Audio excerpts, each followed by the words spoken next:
আল্লাহ তাআলা দুইজনকে সৃষ্টি করলেন। উদাহরণস্বরূপ একজনের নাম আব্দুল্লাহ, আরেকজনের নাম আব্দুর রহমান।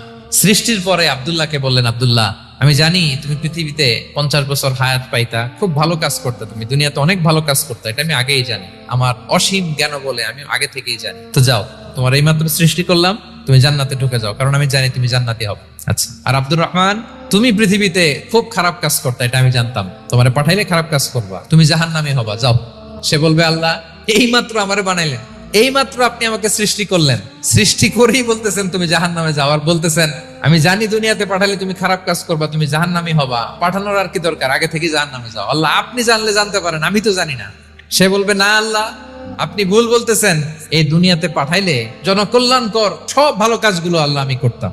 এজন্য আল্লাহ তাআলা পরীক্ষার আয়োজন করেছেন, যাতে করে তুমি জেনে যাও যে পৃথিবীতে তুমি কি করেছো। আমি ভালো করবো না খারাপ করবো এটা আল্লাহ জানে না, তো ওনার পরীক্ষা করা লাগে কেন?